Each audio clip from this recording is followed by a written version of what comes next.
Okay, so for this video, I would like to share how to check the triac BT136-600. So this part number, the triac is a 4 ampere 600 voltage.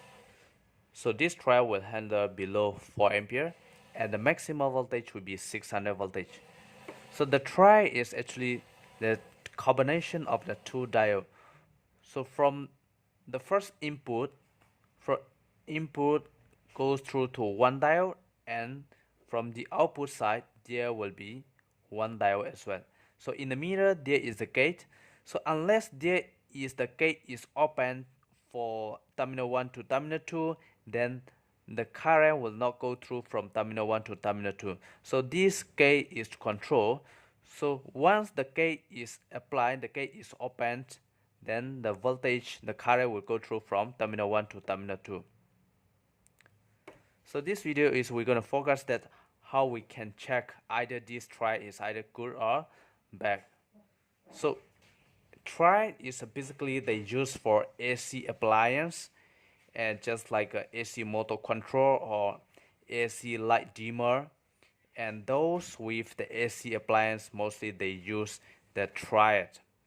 And so the trigger voltage will be below the trigger voltage minimum is 1 voltage, and the current for this is 10 milliamp. 10 milliamp is for the trigger current. So you can trigger by both AC and the DC. So AC there is no positive and negative, but for the DC there will be positive and negative. But for this the triac is you can trigger both AC and the DC. So how we can check with multimeter? We have one analog multimeter here. So analog multimeter we select to times 1. Times 1 is for connectivity.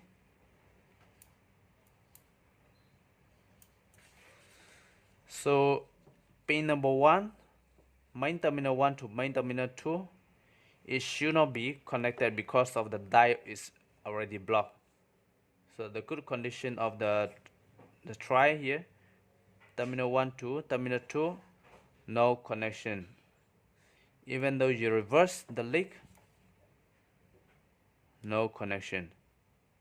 So which means the current will not go through from pin 1 to pin 2, terminal 1 to terminal 2. So it's required to open the gate. So how we can open the gate is pin 1, pin 2, then we need to apply a small voltage to gate. Just touch with the leak here, then you release back. Then observe for multimeter, the multimeter needle is holding. So by the time now the current can go through from pin 1 to pin 2. If you release, then release back. Even though you reverse redly and blackly, pin 1 to pin 2 here, no connection, but you touch to the gate here, then you release back. So the gate is already open, then the voltage, the current can go through from pin 1 to pin 2. If your BT136 is pin 1 to pin 2 already have short circuit, which means your triac is back. You must change. So this is how we can check with analog multimeter. And another type, we can check with digital multimeter. If you want to check with a digital multimeter, any digital multimeter you can use, as long as your multimeter can test the diode. So you must select to the diode mode. So the diode, pin 1 to pin 2 should not be connected. It should not be connected. So even though you reverse, this will remain no connection. Just like same with analog multimeter, these two must be open circuit, no connection.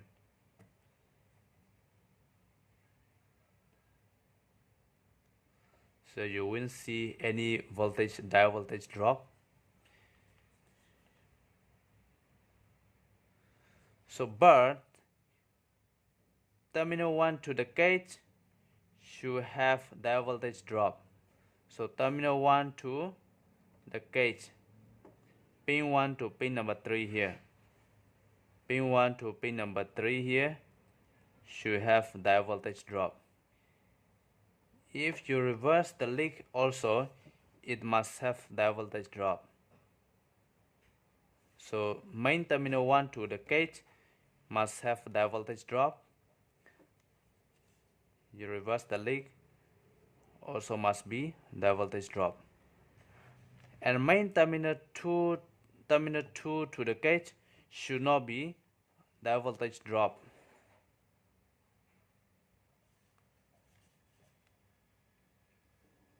So this is good condition. So to be easy, if you test with digital multimeter, terminal 1 to terminal 2 must be open circuit, no connection. Terminal 1 to gate must have diode voltage drop, both sides. And terminal 2 to the gate should be no connection. So this is how we can test with digital multimeter to the triac. So I hope you like this video and thank you for watching.